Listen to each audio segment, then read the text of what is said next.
And? Coming here, I've learned a lot, and it's some things I've heard before and some things are very new. But one of the biggest troubles I have is, how do I apply what I learn in my daily life? Like, how do I combine it? Should it come naturally, or how do I remind myself that I am happiness? And I don't know, I feel like just doing spiritual studying is not actually doing. Yeah, that's my biggest trouble, I suppose. Sure, and I appreciate that. Can I just pin a question? No, it's kind of clarifying. I don't know if I should clarify your question, but no, it's fine. Well, I'm thinking, is it the difference between intellectually understanding and experientially understanding? That's what I relate to. The answer to that is, as I've already said, that as you think, so you become. So if you start thinking spiritually, it'll naturally translate into your actions. People that just have this intellectual appreciation, as you said, they've just thought about it on the superficial level. But if they get more involved with their thinking, it'll start translating into your action.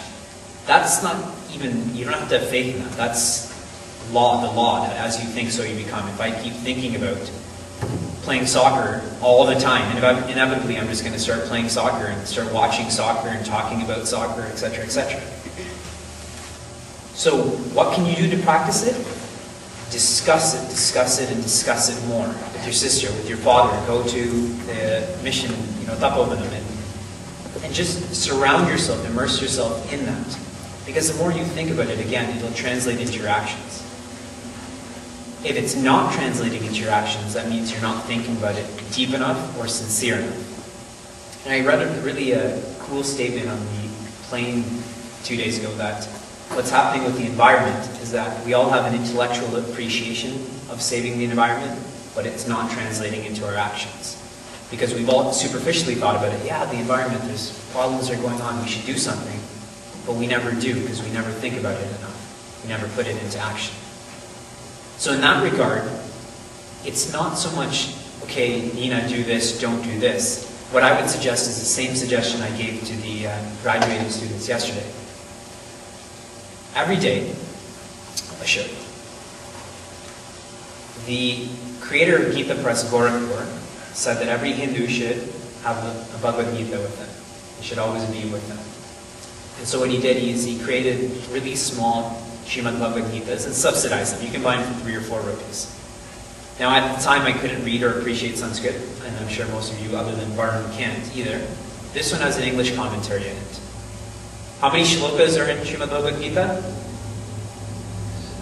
700 something. 700.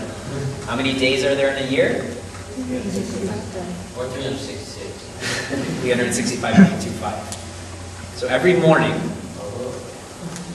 I would read a shloka for 15 minutes. I would read it, sit in my room and think about it until, suppose it took me 5 minutes to read.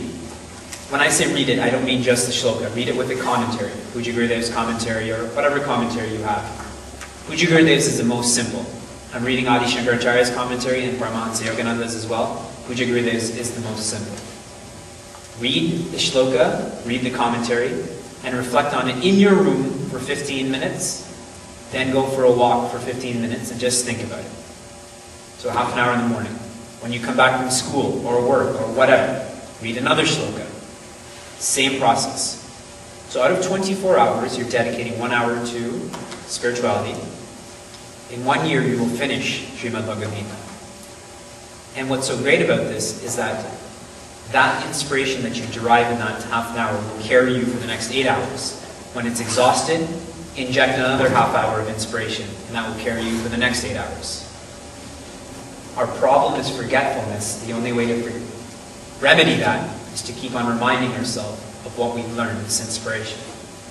And that's what I did with my life. Is in '97 was the first camp that I went to, and I was so inspired when I finished the camp, and that inspiration would go away.